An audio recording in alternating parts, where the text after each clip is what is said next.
Cette année ne sera pas comme les autres.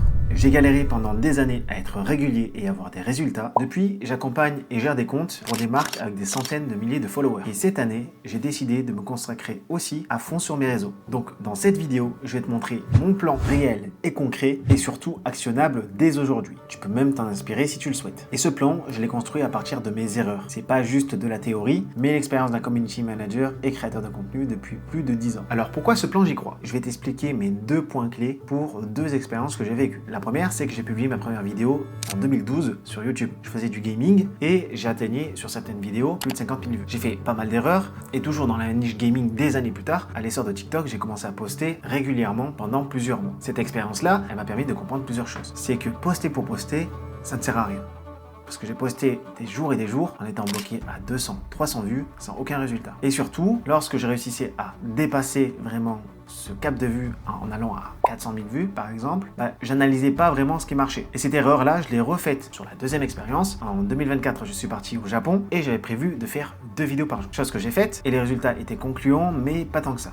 T'expliquer. J'ai réussi à construire une petite communauté sur Instagram, donc plus de 600 abonnés en moins d'un mois, qui est vraiment bien. Et la première erreur que j'ai faite, c'est d'avoir arrêté de poster sur ce compte-là. Parce que déjà, 2 vidéos par jour pendant un voyage, ça m'a totalement cramé, donc j'avais besoin d'un repos sur la création de contenu. Et ensuite, le point positif quand j'ai recommencé à publier, là cette fois-ci sur TikTok, c'est que j'ai vraiment ajusté mon propos à une personne et je me suis rendu compte que les vidéos que je faisais et qui marchaient moyennement sur TikTok par exemple, c'est que je ne m'adressais pas forcément aux bonnes personnes. Je t'explique. Comme je l'ai dit, je faisais un voyage au Japon, donc je faisais des vidéos sur le Japon. Et la différence entre cette vidéo-là qui a fait pas beaucoup de vues et celle-ci qui a fait énormément de vues, c'est juste la cible. La première s'adressait aux personnes qui s'intéressaient au Japon et la deuxième s'adresse à une personne qui planifie un voyage au Japon. Et ça, c'est totalement différent. Donc c'est grâce à ces erreurs-là et plein d'autres, bien sûr, au fil des années, que j'ai mis en place mon plan parfait qui est composé de 3 piliers indispensables. Le premier pilier, c'est d'avoir une vision claire. Pourquoi tu crées? Quelle est la raison? Est-ce que c'est pour attirer des clients, vivre de la création de contenu ou juste une passion comme ça? Il faut aussi que tu te poses la question de quel est ton objectif. Il faut qu'il soit clair et mesurable parce que dire je veux plus d'abonnés, plus de vues, ça veut rien dire. Et le plus important surtout, savoir à qui tu parles, car c'est là que la majorité des personnes qui publient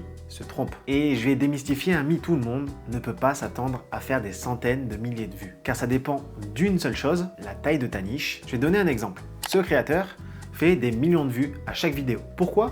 Parce qu'il parle à tout le monde. Il fait un contenu identifiable avec des situations de la vie de tous les jours. Mais tout le monde ne peut pas se le permettre. En tout cas, sur chaque vidéo. Et je vais t'expliquer un principe simple qui s'appelle tunnel de conversion ou de fidélisation. Le but de ce tunnel, c'est que chaque vidéo s'adresse à une catégorie différente. Et plus tu descends dans celui-ci, plus le public sera restreint. Je vais te donner un exemple simple. Admettons que tu as écrit un roman de fantasy et que tu veux le mettre en avant sur tes réseaux. Le premier réflexe, c'est de faire que des vidéos sur ton livre, d'en parler tout le temps. Mais ce n'est pas ça qu'il faut faire. Tu devras d'abord commencer par un sujet qui est assez large, que tout le monde peut comprendre. Exemple, comment publier un livre. Ça va attirer les personnes qui ont déjà lu un livre, c'est-à-dire quasiment tout le monde, mais surtout, ça va attirer des personnes qui lisent régulièrement des livres. Ensuite, tu vas faire une vidéo un peu plus restreinte, qui suscite un peu plus l'intérêt dans ta niche. Exemple, tu donnes ton avis sur des romans de fantasy. Ça va attirer les personnes qui lisent de la fantasy, et surtout, ça va commencer à ancrer le fait que toi aussi, tu lis la fantasy, et les personnes qui ont vu ta vidéo d'avant sur comment publier un livre vont commencer à te voir plusieurs fois sur plein de sujets, sur l'écriture, sur les romans et spécifiquement les romans de fantasy. Et enfin, tu vas finir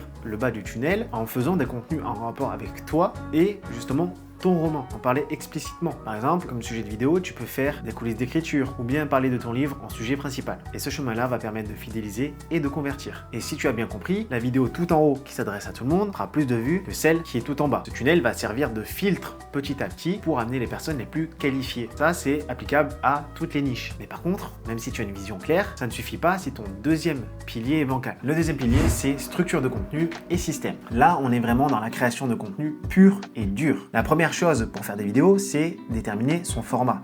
Et là, on existe plein, comme le tutoriel, la comparaison, les tips qui permettent d'éduquer ton audience, la transformation avant-après, le challenge. Ce sont 5 exemples parmi tant d'autres. Mais c'est pour te dire que pour un sujet, on peut totalement faire 5 contenus différents. Mais il faut savoir que chaque format a un rôle précis. Un format peut éduquer, comme avec les tips ou les tutoriels. Il peut divertir, comme le challenge, ou alors inspirer. Quand tu as ton format, il y a une façon de le présenter. Ça peut être une voix off, un facecam, une interview, une une FAQ, ça peut être juste un b-roll avec un son tendance. Le but, c'est vraiment de varier ces angles pour apporter de la diversité. Donc si tu as bien compris, on a un sujet avec 5 formats et de ces 5 formats, on peut les décliner encore avec 5 manières de le montrer. Donc on a un peu des sujets quasiment infinis. Ensuite, dans les vidéos, on a un certain style de montage. C'est ce qu'on appelle plus communément la direction artistique. On parle de typographie, de couleur, de colorimétrie ou bien encore l'ambiance générale de ta vidéo. Pour l'instant, beaucoup de personnes arrivent jusqu'à la fin de ce pilier, mais là où la majorité des créateurs abandonnent, c'est sur le pilier 3,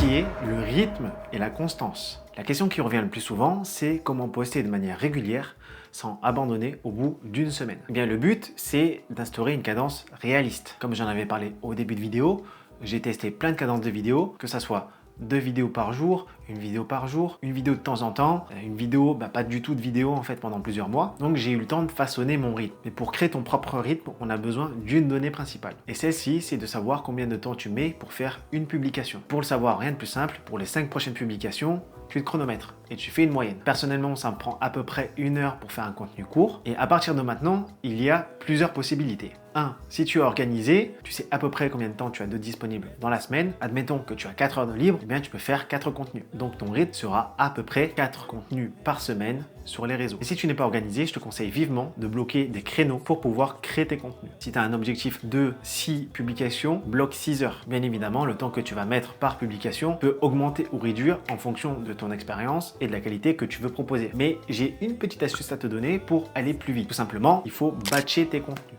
Qu'est-ce que ça veut dire? Ça veut dire faire des tâches similaires dans une seule et même session. Par exemple, au lieu de bloquer 1 heure pour faire une vidéo, tu vas bloquer 1 heure pour écrire tes 4 vidéos. La prochaine heure, tu vas tourner toutes tes vidéos. Puis les 2 prochaines heures, tu vas ensuite tout monter. Comme ça, ton cerveau, il évite de faire des allers-retours entre chaque tâche. Ça, c'est mon système que j'utilise, mais concrètement, c'est quoi mon plan? Sur quelle plateforme je publie? Combien de fois par semaine? Et quel est mon objectif précis? Eh bien, mon objectif est de construire une communauté de créateurs de plus de 3000 followers sur Instagram d'ici la fin de l'année. Pourquoi Insta? Parce que pour moi, je considère que c'est la plateforme la plus complète entre viralité et fidélisation. Et pour atteindre cet objectif, je me suis défini un certain nombre de publications. Donc on part sur 4 publications de vidéos courtes sur Instagram, TikTok, YouTube Short et Facebook. Donc il faut savoir que je publie sur les 4 plateformes, mais quand je tourne les vidéos, je m'adresse directement au public d'Instagram et juste je republie sur les autres plateformes pour faire plus de trafic, tout simplement. Ça serait dommage d'avoir une vidéo et de pas la partager aux autres. Donc pour ces vidéos-là, ça me prend à peu près 4 heures d'écriture, 1 heure, 1h30 de tournage et environ 4 heures de montage. Ensuite, sur Instagram, je poste un carrousel par semaine. Ça me prend à peu près 1 heure. Ensuite, pour fidéliser l'audience, je vais faire 5 stories. Bon, quand je dis 5 stories, c'est 5 jours de stories. Et en vrai, pour les stories, c'est un peu dur de quantifier vraiment parce que ça dépend vraiment les inspirations et les actus du moment que j'ai envie de mettre en avant. Si je suis vraiment inspiré, j'en ai pour 3 heures. Ensuite, une vidéo YouTube par semaine, celle que vous êtes en train de regarder tout simplement. Il faut savoir que ça me prend à peu près 2 heures pour écrire la vidéo, à peu près 1 heure, 1h30 pour tourner. Et il y a au moins 5 heures de montage. Parce que pourquoi je fais une vidéo sur YouTube et dire que mon objectif, c'est d'atteindre 3000 followers sur Instagram? Eh bien, c'est très simple. Déjà, le but, c'est de créer plus de trafic de manière générale. Ça, c'est toujours bon à prendre, même si ça sert pas directement l'objectif. Faire des vues sur YouTube m'aidera pas à atteindre 3000 followers sur Instagram. Mais par contre, les followers sur Instagram, je les redirige vers YouTube pour des sujets un peu plus précis que j'explique en détail. Et là, ça permet d'encore plus fidéliser les gens d'Instagram pour qu'ils aient un maximum de valeur, tout simplement. En fait, c'est pour avoir une offre complète de consommation. C'est-à-dire qu'on a du contenu court avec des reels assez dynamiques en vidéo. On a aussi du contenu un peu plus posé en carrousel où tu peux prendre le temps de lire. Tu as du contenu un peu plus intime en story sur Instagram. Et là, tu as vraiment un contenu vraiment en profondeur où je t'explique vraiment bien les choses. Donc, par semaine, ça me fait un total de environ 21 heures par semaine. Je sais que pour certains, ça peut paraître beaucoup, mais c'est le strict minimum pour m'engager, pour atteindre mes objectifs. Et les buts de cette vidéo et de cette chaîne, c'est de te donner les systèmes et coulisses de la création de contenu pour mieux t'aider dans ton quotidien de créateur. Cette année va être une très grosse année, donc je te donne un maximum de force pour réussir et surtout n'oublie pas de t'abonner pour ne rien louper. Salut!